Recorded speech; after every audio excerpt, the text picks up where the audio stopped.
Now take up section 9.5, convex and concave functions and inflection points.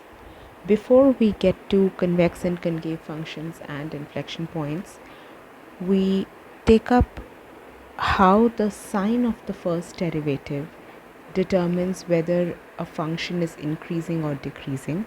So we have already done this in chapter 7, that if I write f prime x is, if it is greater than equal to 0 on a to b, this is if and only if f of x is increasing on a to b.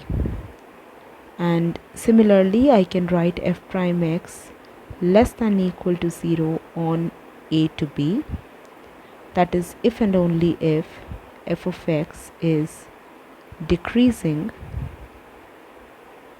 on a to b. Please keep this in mind, that when I write f prime x greater than 0 on a to b, that implies f is strictly increasing on a to b. So the fact that f prime is greater than 0 on a to b is a sufficient but not necessary condition for f to be strictly increasing on a to b. That is different. Here we are talking of f prime x greater than equal to 0 on a to b.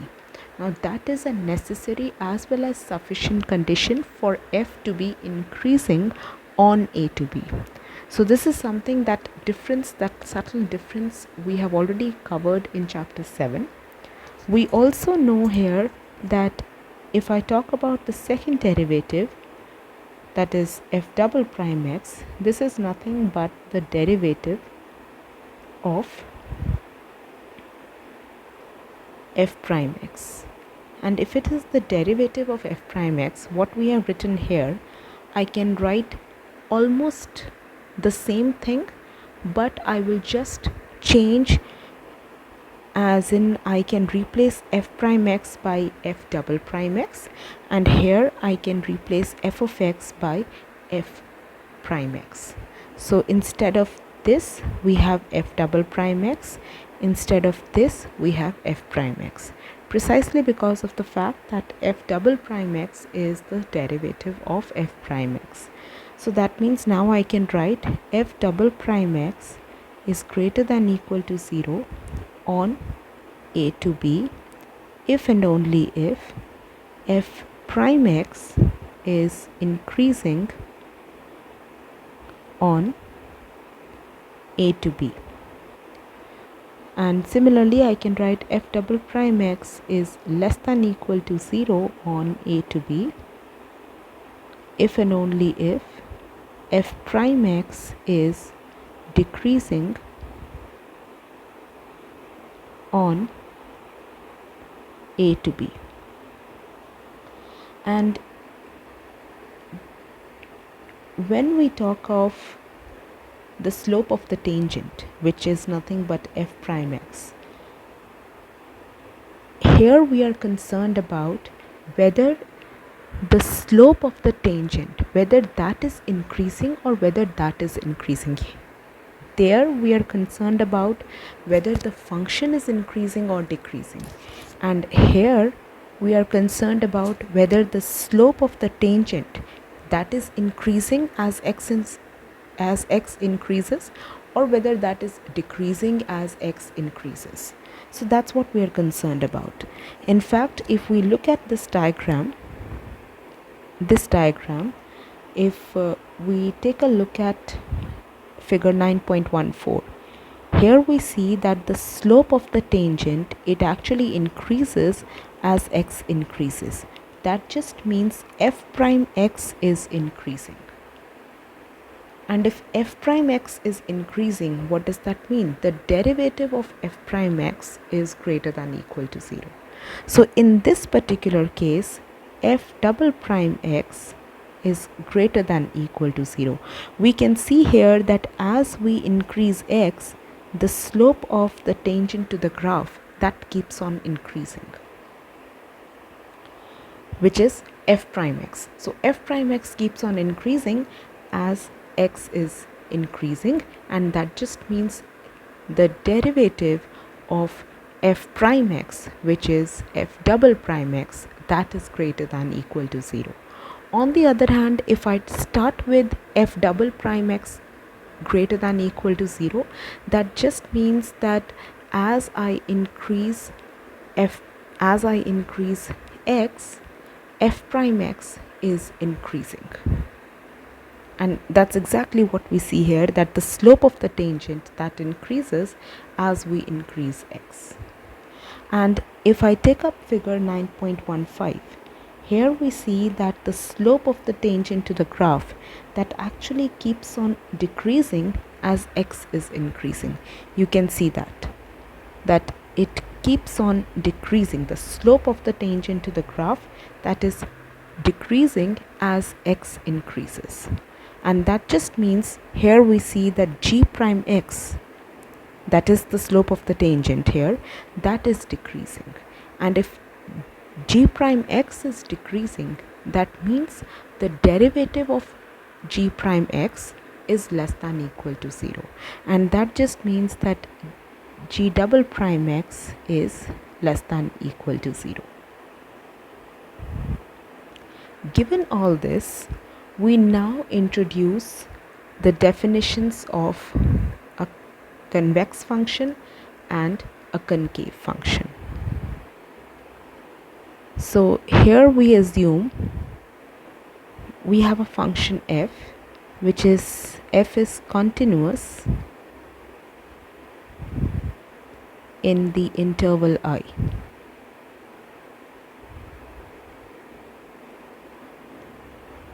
And f is twice differentiable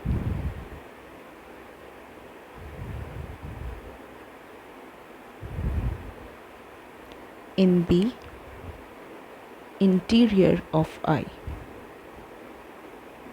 And let's say the interior of I is denoted by I naught. So that function we have f, that is continuous in the interval I, and it is twice differentiable in the interior of I, and that interior of I is denoted by I naught. It is actually denoted by this. So now when we talk about f being convex on I,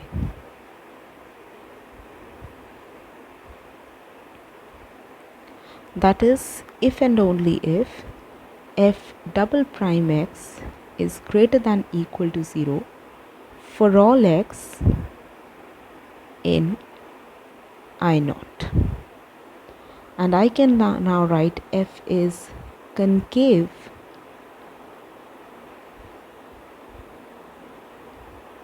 on I if and only if f double prime x is less than equal to 0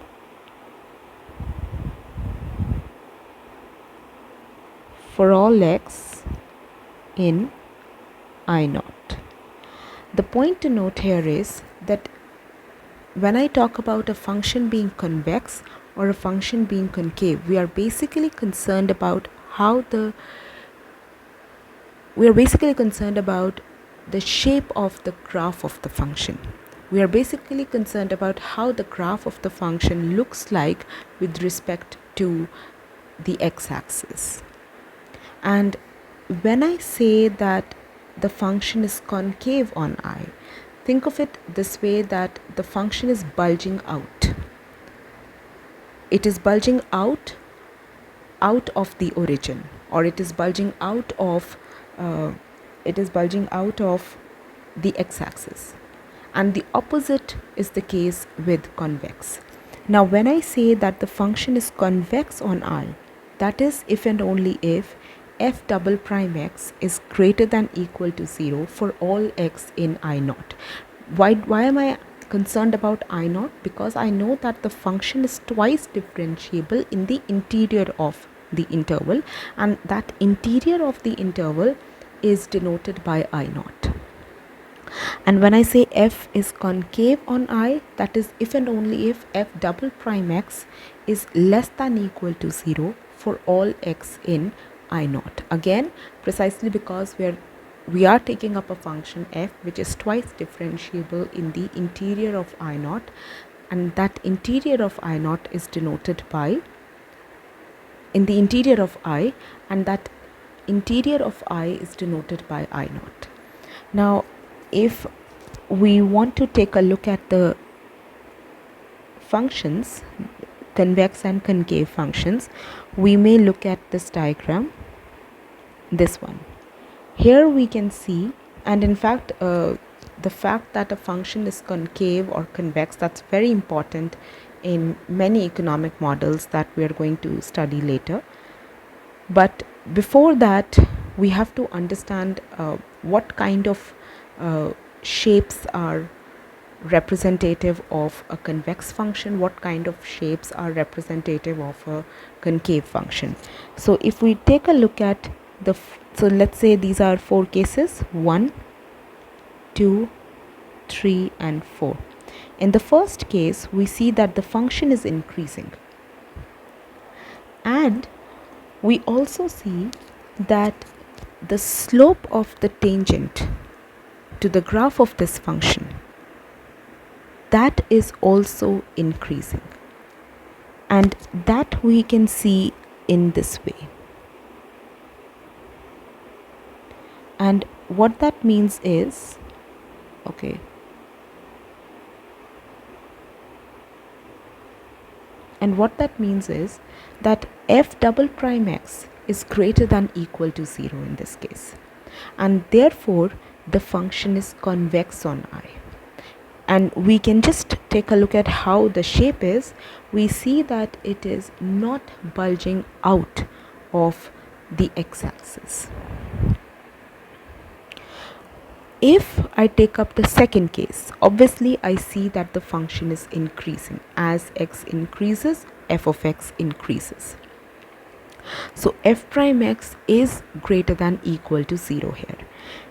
In this case also, in the first case also, f prime x is greater than equal to 0. But one thing we have to note, and that is this, that in this case I can write f prime x greater than equal to 0. It is increasing function. But f double prime x, that is also greater than equal to 0. In other words, we can see here that the function is increasing, and the rate of increase of that function, that rate is itself increasing. So we can say here that the function is increasing at an increasing rate. The first derivative is greater than equal to 0, and the second derivative is also greater than equal to 0. The function is convex in this case. If I take up the second case, I see that the function is increasing. Surely f prime x is greater than equal to 0. As we increase x, y also increases. Y clearly does not decrease as we increase x. That's why the function is increasing. The same thing as in the first case. But there is still some difference. The difference is that as we increase x, the slope of the tangent to the graph of this function, that slope keeps on decreasing. And what we see here is that it's this.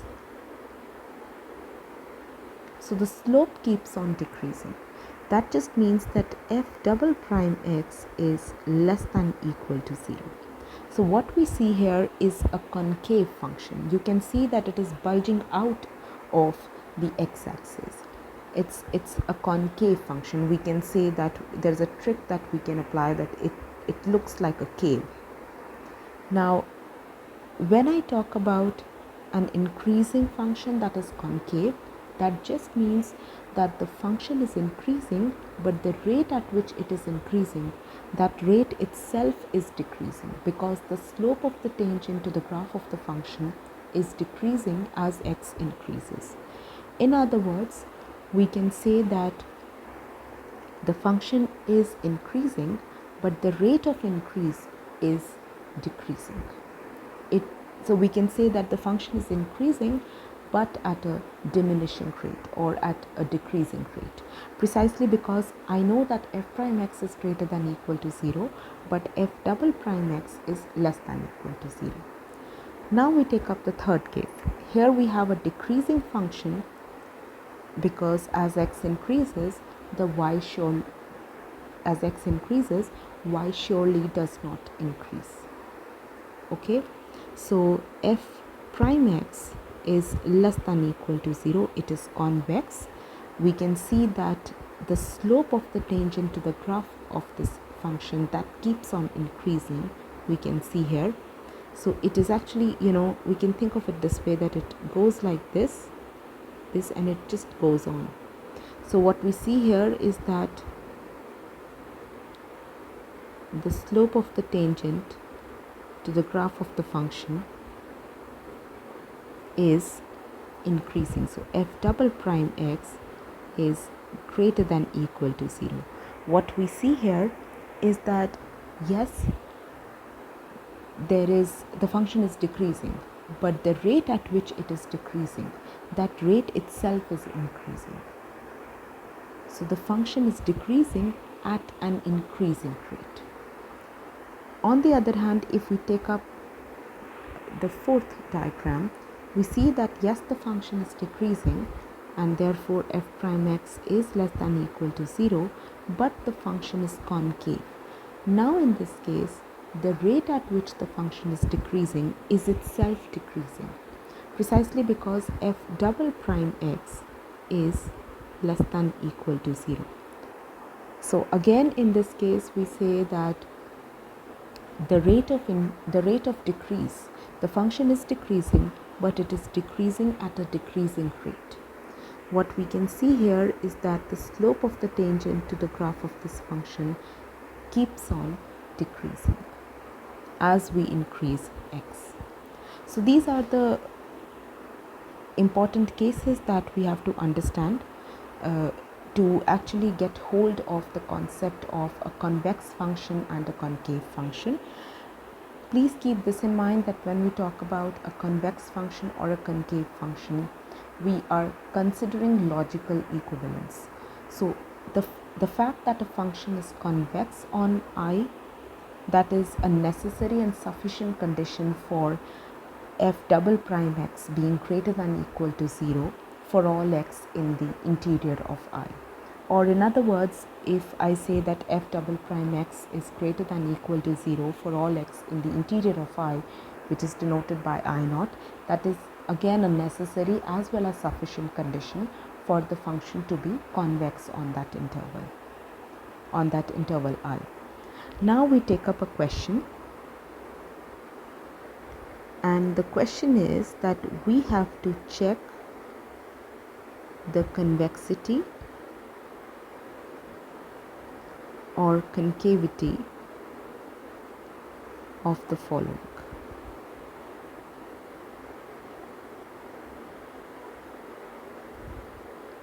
So let's take up the first part, wherein f of x is equal to x squared minus 2x plus 2. Obviously, whenever we have to check the convexity or concavity here, and we have a function f of x here, I calculate first f prime x, which gives me 2x minus 2. Then I go for f double prime x, which I know is 2. Now that is greater than 0 for all x. What does that mean? That means the function f is convex. Hence, f is convex. So that's how we have checked the convexity or concavity of this function. The fact is that the function given here is convex.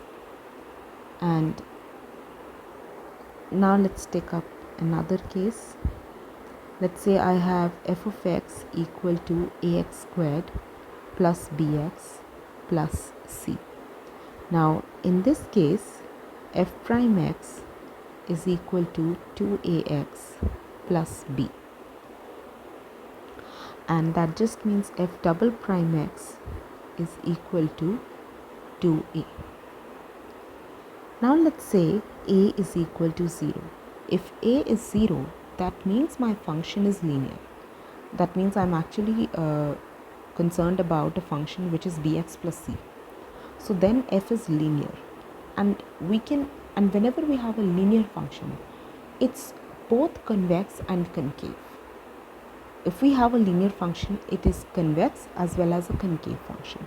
So if x is equal to 0, in that case f is linear and f is convex as well as concave.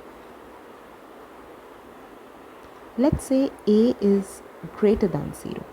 What does that mean? That means f double prime x is greater than 0, and in that case f is convex. But if a is less than 0, in that case f double prime x is less than 0, and therefore f is concave. So that is something we need to be careful about.